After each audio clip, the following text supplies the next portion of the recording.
Welcome to Behind the Paranormal with Paul and Ben Eno. Were the dramatic 1980 UFO encounters in Rendlesham Forest, England, only the tip of a very large iceberg? What did we ourselves experience there in 2012? Are there really reptilian extraterrestrials? Hello, and welcome to the 996th edition of Behind the Paranormal with Paul and Ben Eno, coming to you from WOON AM and FM radio in Woonsocket, Rhode Island, on the Paranormal Radio app, from TalkStream Live, on YouTube, and via TuneIn.com. I'm Ben, and that was Paul. And today we bring you a new guest on a very different take on an old interest of ours. To join us, you can give us a call from anywhere, 401-766-1240, or you can send a message to us via Facebook, because email is still... well, it's not down, but I can't access it here. Well, we can very access it. Very annoying. We won't access it real time, but we will get back to you. Anyway, coming to us from the UK via Skype today is Philip Kinsella, who is both a clairvoyant medium and UFO investigator/author. Having had many bizarre UFO and paranormal experiences throughout his life, along with his identical twin brother Ronald, he began to research the phenomenon on a serious level after an alien abduction experience in 1989. Ronald and Philip Kinsella are the authors of 10 books at present. The center of our discussion today is the new book Sky Crash, authored by Philip and our old friend Brenda Butler. The book reopens as the landmark Rendlesham Forest UFO case of 1980. Philip and Ronald also host their own radio show, Twin Souls, at the Paranormal UK Radio Network. His website, thekinsellatwins.com. And unfortunately, Brenda Butler, Philip's co-author, was not able to be with us today. But she was last on the show April 27th, 2013. The show number is number 218. Jeez, we've come a long way since then. That was back in 2013 in the show archives at BehindTheParanormal.com. So without further ado, Philip Kinsella, welcome to Behind the Paranormal. Thank you very much indeed, Ben and Paul. I'm very honoured to be here. And yes, interesting when you had Brenda Butler on. I have to say in 2013, that's when Kettleband Publishing actually released Sky Crash Throughout Time, which was a book that we had both co-authored surrounding cases not just centred around the 1980 event, which everyone knows about in Roswell's England, or England's Roswell, as they call it, but also a strange experiences before and after, because everyone just assumes that, that the encounters that occurred there at Rendlesham in Suffolk was just the 1980 event, and that's far from the truth. So yes, that was amazing, quite incredible. Oh yeah, well I guess speaking of Sky Crash, so much of what's in your book Sky Crash really hit home with us because we had some very odd experiences when we were there in 2012, and your co-author Brenda was with us at the time of our little sort of investigation of that. In your 4 years of research, what have you found out about ongoing phenomena in Rendlesham Forest, as briefly as you can? Well, there is still light phenomena, stones falling from a clear blue sky that are red hot. The appearances also of the helicopters, because we were hassled by them when we were subsequently doing our research in the forest at low level and at night. The phenomena is still continuing, and this begs the question as to whether or not certain areas or geographical locations around the world are kind of like hot spots for unusual activity. And that this is what I've been looking into beyond Sky Crash Throughout Time. And subsequently, Philip Mantle, British ufologist, has his own publishing company and decided to re-release the book last year, I believe it was. Mm-hmm. Mm. So there's an interesting, you kind of made a caveat in our sort of pre-show discussion here, because we wanted to really ask what a clairvoyant like yourself what happens at a place like Rendlesham with those abilities, but you clarified, you're like, well, I don't claim to be anything. So if you don't want to put a label on it, I understand, but you definitely experienced something. Yes, absolutely. And we are all what people call clairvoyant. I mean, the brain is literally a transmitter and receiver, rather like your mobile phone, but are on a far more biological and mental complex level. And when people call you clairvoyant, it's just translating information coming from another source, and very much like the UFO phenomena, although we don't get a lot of information coming from that side, wherever they're coming from. We did a psychic experiment on the 8th of June 1998, which for me, and was private, proved one aspect that I could kind of like put in a little box with regards to the phenomena, that consciousness has some kind of connection with this, as whether or not the phenomena is reading our minds or we are promoting this phenomena itself within a will or a willing from our end.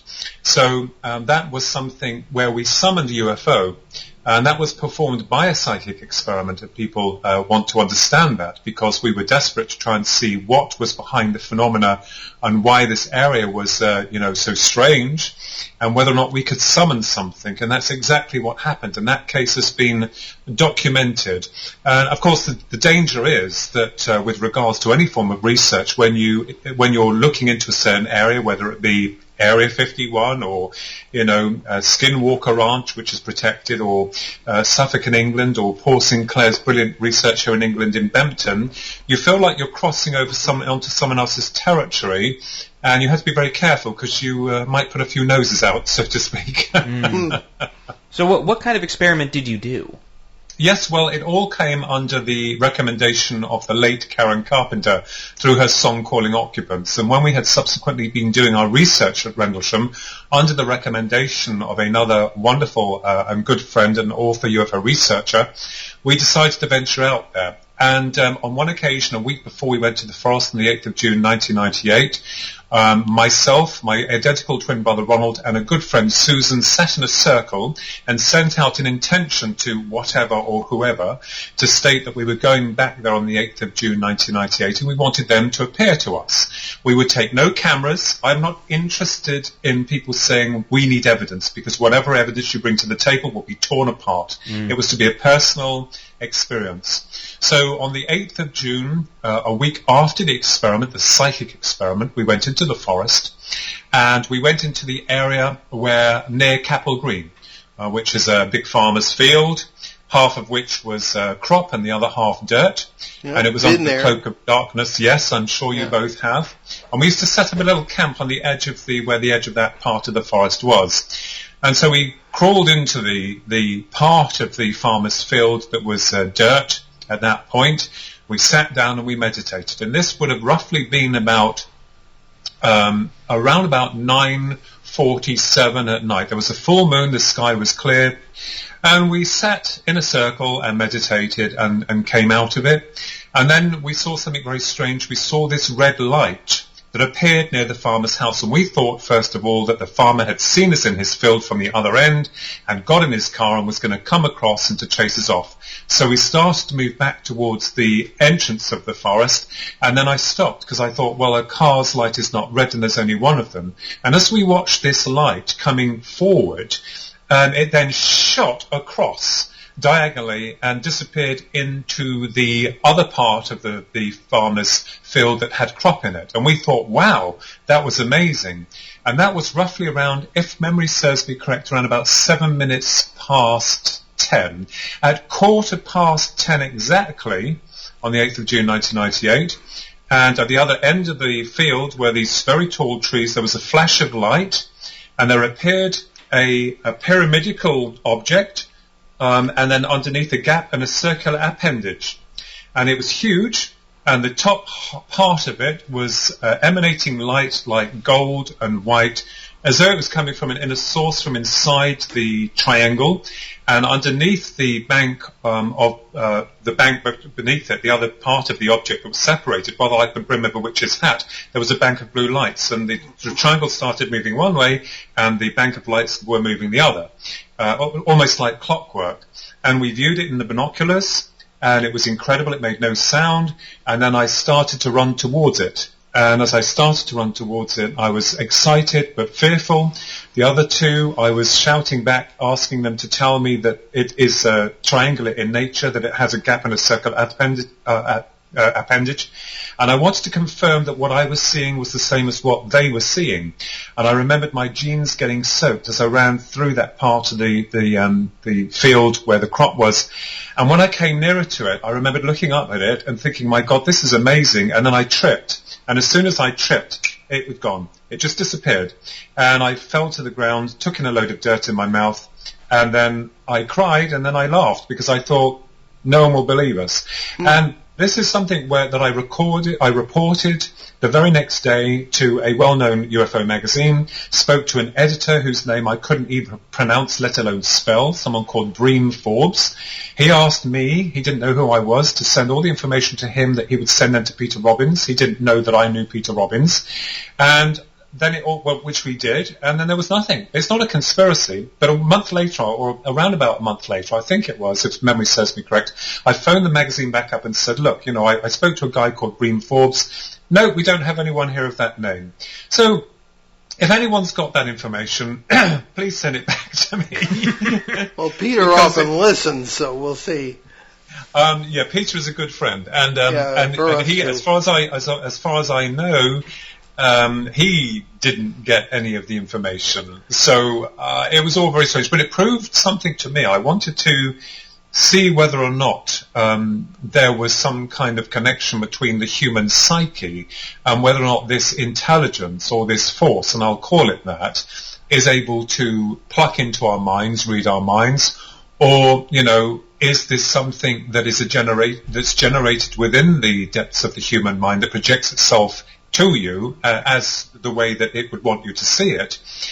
Some people have been unkind and told me that, what you were seeing was the beams to the Orphaness Lighthouse. Rubbish. We were there when the lighthouse... Yeah, you got it, you guys, because that is just ridiculous. If your American troops were chasing the beams to the Orphaness Lighthouse, then God help your country and ours. Indeed. They're fully trained military men. That's very true. Well, your approach is very similar to our own. We certainly consider, as I mentioned before we went on the air, when we lectured in Woodbridge near Rendlesham Forest, we Yes. had a large group of people, many of whom, they kept us really there for hours talking about their own experiences, some of which were ultra bizarre and have never been published in any way. One fellow, Ben, I'm sure you remember, was talking about a creature he saw crossing the road that's something right out of Lovecraft, and so it was quite the enlightening evening, and our impression, of course, was that it was, in our terms, a flap area. John Keel may call it a window area, yes, because things go back to Saxon times, yes. And you mentioned consciousness. We must have a mutual friend named Anthony Peake. I must confess, Anthony Peake, I've not heard of Anthony Peake, I'm afraid. Well, Forgive my impudence. We're going to see that you're introduced. He's going to be on our 1,000th show in a few weeks. But really absolutely amazing stuff. Now, Brenda Butler, your co-author and our good friend, lives in that area. Yes. And talked about a very strange person named David Daniels, which you talk about in your book. Could you mention that? Yes, well, this occurred roughly and around about the time when Jenny Randall's British ufologist, Dot Street, one of Brenda's friends... Yeah, we know that too. Yeah. And they had, as you are well aware, just published Sky Crash, a Cosmic Conspiracy that came out from Neville Spearman in 1984. And David Daniels suddenly turned up at the scene, which was this man who claimed that he was a reptilian. And although most people will raise their eyebrows, because when I had access to Brenda's research material, when we were putting Sky Crash throughout time, the manuscript together, I was stunned to discover that this particular fellow called David Daniels had actually proven to Brenda who he was, and to, namely, other ufologists, not only to ufologists like Lieutenant Colonel Wendell Stevens, who David Daniels had accessed as Father Daniels in America, but also Jenny Randall's, and also Lord Admiral Hill Norton here in London, where Brenda and David Daniels had a meeting with him and also Ralph Noyes, who was part of the Ministry of Defence and went on to write a science fiction book which I have, called A Secret Prophet. So this guy, or this man, was very strange, or alien as they would call it.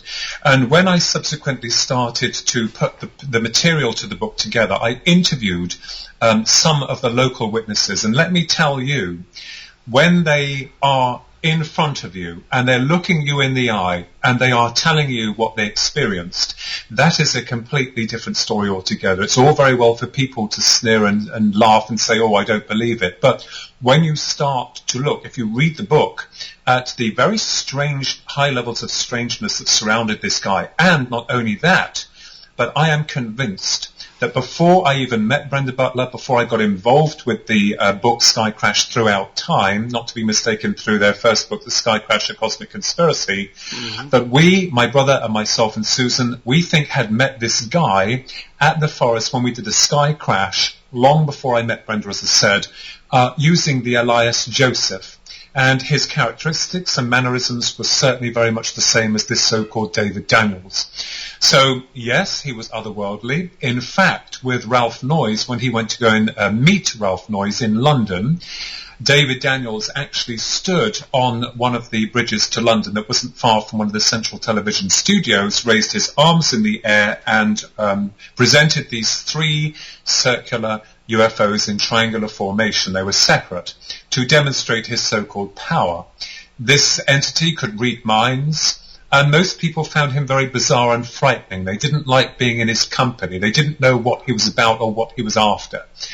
And he had no interest whatsoever in the initial 1980 event that happened with the American troops, with your troops at Bentwaters during the 1980 over the Christmas, three-night Christmas period.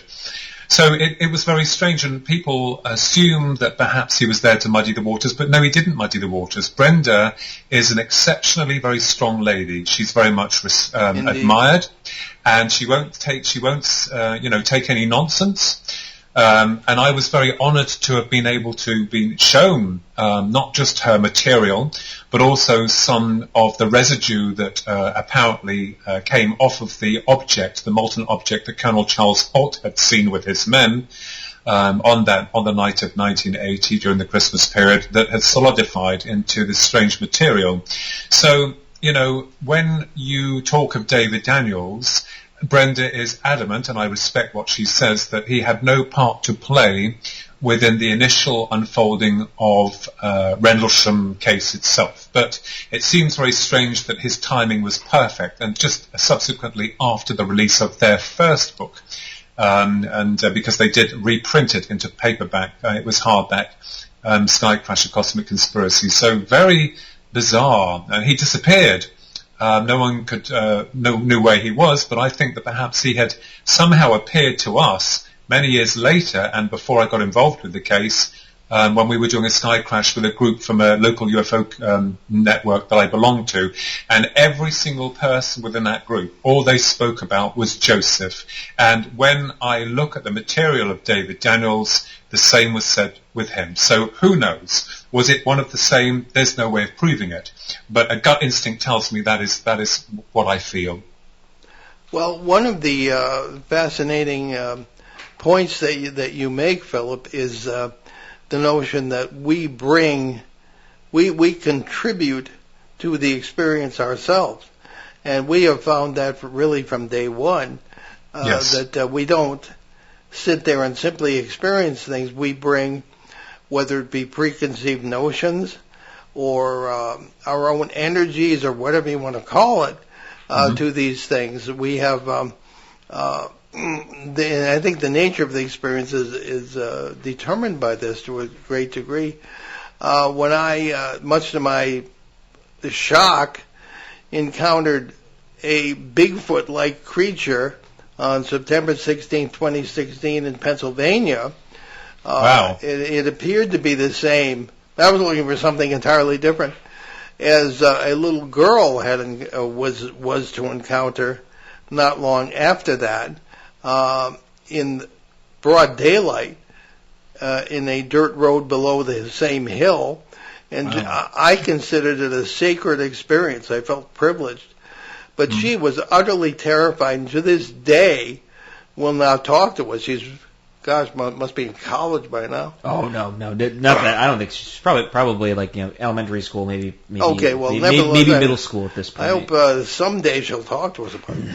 But nevertheless, and there are many experiences we've recorded from witnesses who say that when it comes to UFOs, some people in one group would see it, other people would not see it. Yes. Other people would see different things. I'm thinking particularly of the late Linda Godfrey, our good friend, and a cryptozoological researcher and a journalist, told us about the site in Iowa where people would see an orb, as they're called, in a basement of a historic home. And when she went down, she saw this. Other people will see a boy, sometimes at the same time as someone else is seeing the orb. So, Or there's also the airships of the Hudson River Valley as well. Yes. Where it's late 1800s, early 1900s, and everyone's looking up and they're like, oh, it's just some eccentric millionaire, flying around in a zeppelin. and it could well have been. It could have been, Yeah. but it was moving incredibly fast. Like nothing existed at that point in time. But as people.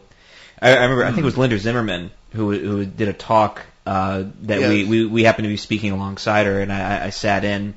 And she was explaining that whole event, and it was super interesting to listen to because it shows that we use the terms we can to kind of order our reality in a sense, right? There's 4 ways that humans really do it through language, art, music, and ritual, and so we use these 4 tools to order reality around us, to understand it, to create a story that we can understand.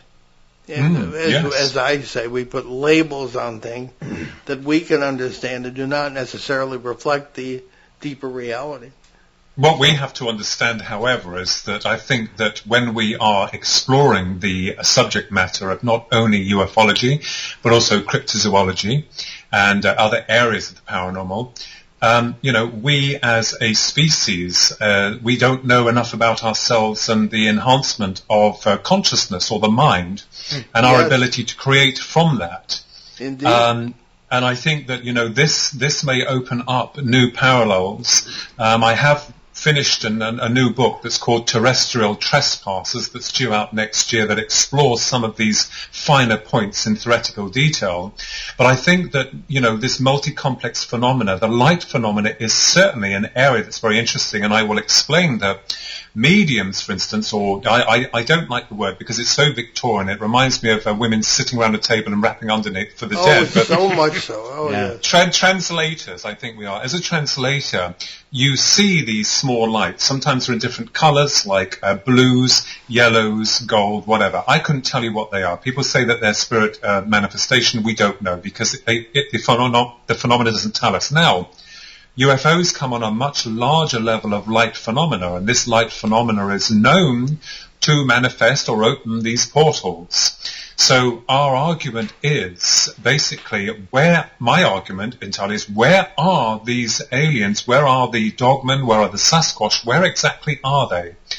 And because the amount that's been recorded and experienced, not just within your great country, and I have to say that America is one of the leading places with UFO activity and Sasquatch and, dogman sightings and the rest of it. But where are they? So I think this leads us then very carefully into hyperdimensional hypothesis, interdimensional hypothesis, whatever. Because, as I said previously to you gentlemen before, that we've had to move away from the stagnated views of ufology in terms of the physical nuts and bolts level of reality. And have we considered also that in certain cases with regards to this phenomena, that as it comes into our reality, it somehow combines itself with the material of this world in order to create shape. That's another area that I've been looking into. So I think that certainly with Rendlesham, and certainly it's not unique in terms of its levels of high strangeness, because there are many other areas around the world, but, this nest of activity seems to promote this. It reminds me of Stephen King's It, when it was all to do with this being from another world. I'm not saying that's what the phenomena is, but certainly I think Stephen King, brilliant writer, certainly tapped into something there, and using an extension that connects into people's worst fears that they see. I think the phenomena, you're right, Paul and Ben, when it does come into play, when it does come into effect, let's say, for instance, UFO sighting at close range, and there is some kind of interaction, I believe that the force responsible is then starting to integrate itself on a personal level of the human psyche and will get through to you this way. That's why some people will see in a group UFO encounter or alien abduction phenomena, or even cryptid sightings, that some will see something quite slightly different from someone else. And this is interesting within the extreme. So, with all this paraphernalia of different aliens and beings, my research has been to look and see where exactly are they and why is it that there are so many of them, and the system we serve is adamant not to give any clues away. And I think perhaps in some respect that the reason that they're doing that is because there may be darker reasons behind it. Literally. Yes. This is a good time for our mid-show break. You're listening to Behind the Paranormal with Paul and Ben Eno on WOON 1240 AM and FM in New England's beautiful Blackstone River Valley. We'll be right back with our great guest, Philip Kinsella, so stay with us. Experience Pictures at an Exhibition, a concert by the Rhode Island Wind Ensemble to benefit the glorious St. Anne Arts and Cultural Center. Sunday, May 21st at 3 p.m. at St. Anne's, 84 Cumberland Street, Woonsocket. Admission is $20, and all proceeds benefit the St. Anne Arts and Cultural Center. Tickets are available at Beela's Flowers, Creative Impressions, The Honey Shop, Timeless Antiques, Vos True Value Hardware, or call 401-356-0713. We'll see you there. You can depend on us for public service, ON Radio. Hello and welcome back to Behind the Paranormal with Paul and Ben Eno with our wonderful guest, Philip Kinsella. And we are talking about some very interesting things on whether it's phenomenologically or anything in regards to the UFO phenomena and how one experiences it. And I want to kick this last portion of our show off with there's a concept I've really been kind of engaging with recently by Canadian philosopher Charles Taylor. And he brings this really interesting idea of there's sort of two versions of the self that have kind of existed throughout human history. So the first one is the porous self, which is considered like the pre-modern idea of how we view ourselves and how we interact with the world around us, which is essentially the porous self. So the porous self, there's sort of this very thin layer that delineates ourselves from the world around us. It kind of allows us to where we begin and where the world begins. It's kind of like a blurry line. So you're able to interact with the world around you, whether it be in a mythical sense, political sense, etc. This idea of the self isn't like self-contained. It's sort of a part of everything else going on around you. Then there's sort of the modern version of the self known as the buffered self, which is sort of the modern way we see ourselves now, which there's this wall between ourselves and the world, where we can step back and analyze the portions of reality and break it apart so we can figure it out ever so slightly. And it's interesting because it brings us to this point that we as a species, I don't want to say crave. It's not really the right word. It's something we do by habit, where we create a mythology out of things. Where we can't help it. As much as we try with material reductionism, etc., we still create a mythology around things, especially in our modern society nowadays. I have this sort of like pet theory that I've yet to really expand upon, that the paranormal, including ufology, etc., is sort of the mythology of the modern world, where it's all these things that exist on the fringes but somehow interact with us on a daily basis. I mean, everybody's so into the idea of, the Pentagon releasing, UFO reports. Even, Joe Schmo down the street is like, oh, that's actually kind of interesting. But it's one of those things where it's a part of our daily lives. And so as this idea of mythology, right, rather than being some goofy thing that's not really real, but rather a story that we're a part of, right? And we crave to be a part of something bigger. So with the idea of ufology, in a sense, kind of needing to step away from that and see the bigger picture of the mythology here, is this the direction we need to step into to understand the story? Certainly we have to look into other areas of research. As I stated before, we have been stagnated for decades in this whole idea that they're coming from another planet. I'm not disputing that. But we have to understand that in our search for those answers, we have to look way beyond levels of ufology and cryptozoology and the paranormal and other areas of the mind, consciousness. And what's interesting is that with regards to belief, shaping belief, that becomes a reality. We were shaped as a reality, but unfortunately a lot of our genesis has been hidden, submerged under a lot of, contradicting data. The officialdom in science is that we evolved by accident, and the religious interpretation is rather supernatural and whipped up in about 6 days and 7th day to rest. I'm not going to go down that road. I don't want to upset people. But the reality is far more interesting and fascinating. Mind consciousness is the builder. It creates. Everything around us has been created from the mind. And I think that the mind is omnipresent, consciously, individually, and has the power to manifest certain, realities, as it were. So people will say, no, I don't believe this. I'm not going to accept that because their idealism, their belief system, their structured belief system has been compromised. But I'm happy to say that I'm very open to all forms of speculation. Indeed, I think that as our human journey, which is very limited in this reality, comes to an end, I don't believe that is the end. I believe that there is a lot more to the continuation of this that goes beyond what we perceive as reality here. So I totally agree with you, Ben, in terms of looking at the folklore, because that's been shaped into our psyche and almost manifested into a reality. So, as we understand it, when people pass over to what we call the other side, there is a certain area called the astral planes or the summerlands where allegedly, and we've got to look into this, that most of anything that's thought can become a creation, a reality within itself. So I do believe that on a structured mental level, conscious level, certain ideas and areas need to be looked at. And I think that perhaps that you also may have your answers there, Ben. It seems very fascinating, and I'm on the same page as you there. Completely. So yes, absolutely. We're limited, and I think that the system that we serve that's lied to us, has categorically lied to us, doesn't know, if it does know more than we know through a collection of data from other researchers secretly, if it knows more than we know, it's got a problem on its hand because it's programmed the masses in a very basic model of reality. And now we have this phenomena that seems to be, and it is increasing. I have to state that for a fact. It's increasing. And the system doesn't know how to tell the people, oh, ladies and gentlemen, we have a problem. UFOs are real, and so are cryptids, and so is elements of the paranormal, but we're not quite sure how to explain to you how it can just come in and go out. That might frighten a lot of people. So I think and feel also to tell individuals that perhaps they're here already walking among us is another area that might frighten a lot of people.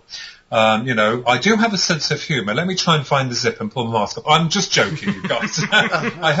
You've got to break the ice a little bit here, Before you start talking about philosophy, you always gotta keep it a little light. Yeah, absolutely. I mean, it's wonderful that, yourselves, Ben and Paul, as brilliant researchers, as well as many others around the world, we're all trying to find the holy grail of what this all means. But I think that when we get to that point, if it is revealed to us in this life, I think we're going to be really stunned to find that it is not just how we perceive it or how the phenomena presents itself through to us. I think that we're going to find that we're going to be entering into multidimensional levels of reality that are a part creation of us and part creation of something else. Who knows? Well, on that note, let's go to a question from our Colombian connection, Peter Shelley in Bogota. Yes, I'm glad we finally found an alliteration that works best. So Peter writes to us, have you looked into another UFO case, the 1974 Avali abduction? A couple driving home from Avali with their 3 children ran into a green fog, missing time, and aliens supposedly involved? Yes, that is I haven't actually researched that completely, but I do know of the case. And this is something that you'll find with a lot of UFO cases, the levels of high strangeness that come with it. Certainly mist or fog or missing time is one element.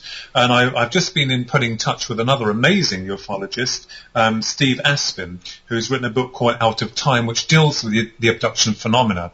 And one of the fascinating parts to this is the lack of not recalling what occurred. Now, when I had an experience that they call an alien abduction, I don't quite know what it was, although it was put into that category of what we would call an abduction in 1989, I wanted to find out more about the reality of this phenomenon, not just taking it as hearsay and accepting and saying to myself I was kidnapped by aliens. I wanted to find out what the phenomenon was about and where it came from. Now, the interesting facet to this, when people are, as they call, taken, I think perhaps it's a possibility that they are removed from our time and the centralized processing of consciousness on this level that we call reality is removed temporarily, and when they're replaced back to where they've been taken, there could be some gap within the mind of why they're not able to recall the events so clearly. And I think that also the abductees, as they call them, their abductors, with the abductors make certain that these memories are buried so deep that there's no recall.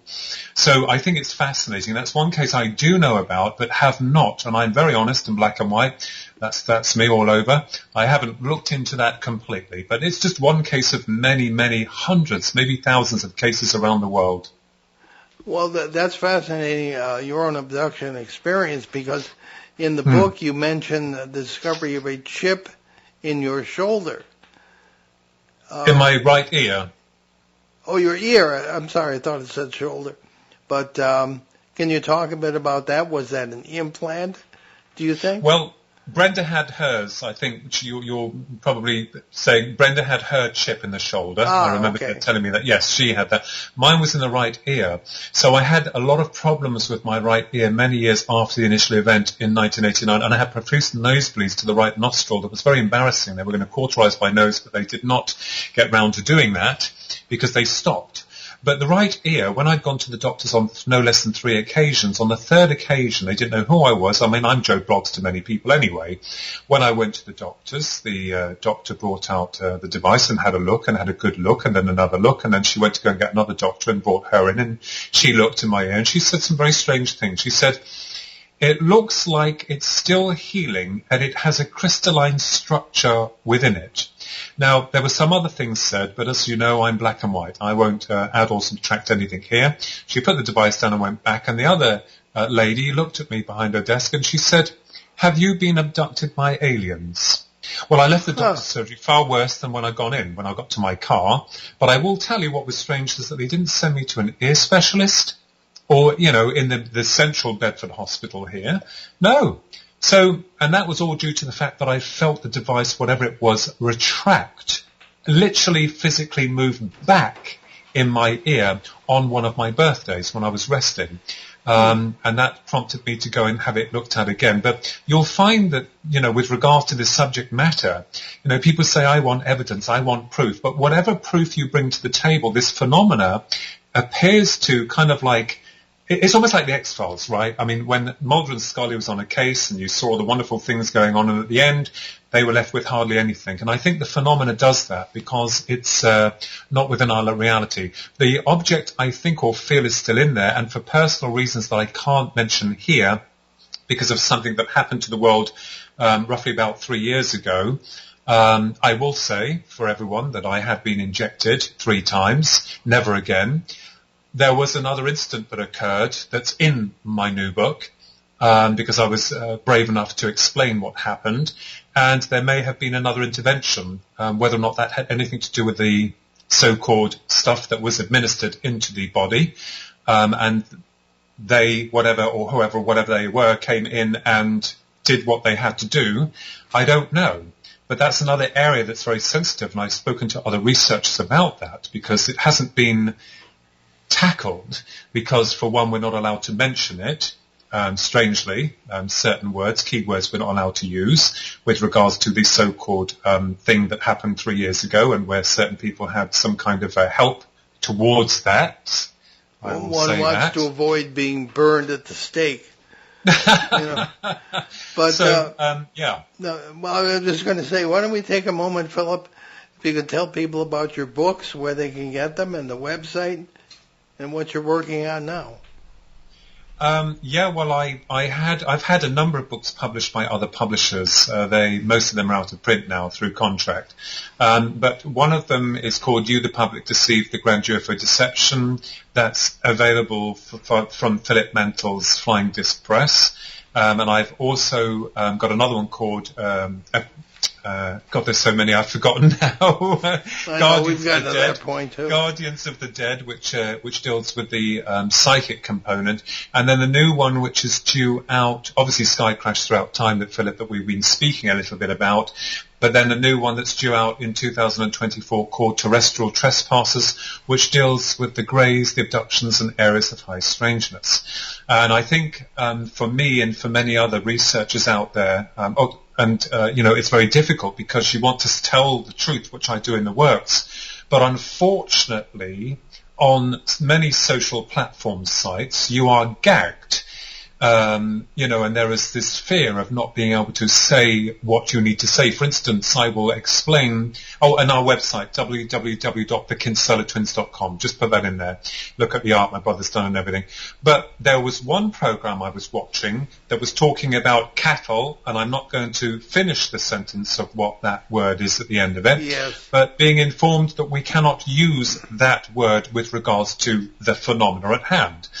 And so I think and feel that it's really very annoying, and not only that, but also being infiltrated with a lot of other people's personal opinions. I've always been open to any form of research or theoretical aspects surrounding the phenomena of not just ufology or cryptozoology, but the paranormal. But unfortunately, you find yourself kind of like put in a corner with regards to, trying to evolve and progress. But I think that the phenomena is linked within each of us on a very personal level of psychic integration. I think that you are the personal participant within your evolving journey. I don't think it's we're all trying to plug against the same box and make it fit and give it a name. I think that there's some kind of evolution, not just on a physical or biological material level there. Well, that's a really interesting point, because we do tend to put ourselves in little boxes, don't we? It's especially intellectually, and I always found it kind of interesting, having grown up and being indoctrinated by my father here into the field, so to speak, that I found everybody said the same stuff, and it was all sort of informed. Not so much anymore. Things have progressed slightly, but a lot of it was based on 19th century spiritualism, and the complete opposite side of the coin, where it was just hardcore reductionist materialism, and then never the twain shall meet. And so at this point, I figured there has to be a middle ground somewhere where there, because it's not all one or the other. It's either completely intuitive or the opposite. And then you have problems with both ways of thinking, because then both negate completely different portions of reality that we experience daily. Yes, Ben. Yes, that's why I'm not a huge fan of Plato. But anyway, I digress.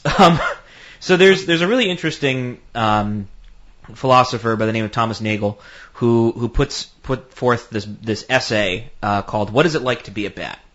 And I referenced this on many shows, and I highly recommend everybody reads it, because it is a very, very, very important, because it tackles the subject-object question in a very interesting way, and it explores, what is it like to be a bat? Do we know what it's like to be a bat? Can we know? And the ultimate answer is, well, no. All we know is how to be a human consciousness in a bat body. And I found that this was very important, because when doing shows on, disclosure, right? Or something in that realm, the extraterrestrials have intentions of helping us, saving us, or they're here to destroy us, or etc. And I put this forth. I'm like, well, how do we know? I don't even know what it's like to be my father here. Let alone I barely know myself enough. How do I know what an extraterrestrial has to say or do, if they have the same moral structure as we do. You know, it's hard to tell if somebody, you know, across the road has the same moral structure you do, let alone a completely different species. And I think one of the major problems that we suffer in this field is, you know, we close ourselves off from different disciplines, and we need a more liberal approach in this regard. You know what I mean? Yes, I agree with you there most definitely. And I think and feel that, you know, our understanding of this reality is muddied still. But we have come a long way in the sense that we're starting to ask more questions. We're not so frightened now as a society to talk about UFOs. Indeed, I'm not just talking about this Pentagon business and the release of those flimsy documents. And then, of course, the really very strange admittance on national television news here that 2 UFOs have been shot down in another one, that were balloons. And while they used the acronym UFO on national television, when here in England, and I'm sure in your country, they never would have ever ushered those words, whether or not there was some kind of psychological meaning behind all of this, which is, I don't think is very good myself personally. So, but I do agree with you. I think that our understanding is limited on a human level because we only see ourselves as human and nothing more, because the way we've been programmed is that, well, it's just the human race which is the most intelligent being in the universe, and let's not look too deep into the universe and what that is all about, because that would, bend your mind completely. But I think now we're beginning to open up to the fact that maybe the human is not the only intelligent life form around, and that perhaps we are now open to these speculative conclusions that interdimensional hypotheses, are a reality. Because we're still kind of coming out of that medieval type of thinking. And you can't blame a lot of people around within the world because they have been programmed by a centralized system that's told them what is right and what is wrong. And, which isn't a bad thing, but in terms of this subject matter with regards to ufology and cryptozoology and paranormal, it's now out of the bag. I think more people are more inclined to accept the hypothesis that there is some reality and truth behind it. So, but we've still got a damn system that is so obstinate and not wanting to release information to the public to say, yes, folks, they're real, and let's work together. I'll tell you something very quickly here. I belong to NUFOR's National UFO Reporting Service. It was created by my good friend Nigel Ross. We wrote to Parliament, to a very influential member there. We said, look, let's have a meeting with your elite. Let's sit round the table and talk about this, about the UFO subject. Let's discuss this openly. Let's put all our truths, everything on the table and work together. And you guessed it, I got silence back. And this is like your senators and your governments as well. These are the people that are supposed to be serving us, not the other way round. And this is the problem, I think. I'm going to take a quick step back. Well, a step and a half back. You mentioned something about sort of the limiting of human understanding, and yes, I'd argue that the sort of our ancestors knew more about reality than we did, even in medieval times. Whether it was colored by religious elements or not. Yes, of course. But the idea was that reality was mythical, even pretty much up until the Renaissance, essentially with the dawn of humanism, et cetera, et cetera, et cetera. But the way that we experienced the world, as dark and grim as it was much more integrated. And the way that spirituality, even based in more traditional senses, it was a part of the world around them. You had your werewolves, fairies, etc. that still permeated the society, and it was still around, and people very much engaged with it. But then at some point, we really limited ourselves, and that's right. And as time has gone on, we're coming to the point where postmodernism isn't really serving us anymore. There's sort of two conclusions you can kind of get with postmodernism. You either you throw everything out until there's really nothing left, and then you go down the road of nihilism, or you turn around and you look at what you threw out and say, okay, well, what is useful here? Would you agree? Yes, absolutely. Oh, and I mean that when I say that, I'm talking in reference to the churches and a lot of the disruption and fear and control that was implemented and our history buried and hidden. I absolutely agree with you there, Ben, totally, because before it may have been, and we believe, another world entirely.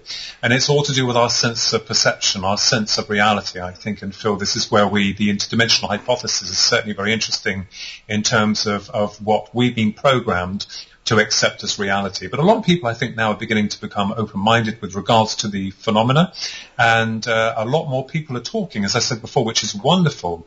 Researchers don't always agree with one another, but we have to be gentlemanly about it. Even though I may not agree with one thing, I'll certainly be open to it.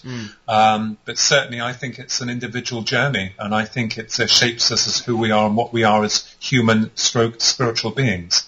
So I really believe that ultimately, because we've been forced to look at it in a tiny little box, and it's not got us anywhere. There are certain parallels that links one to the other.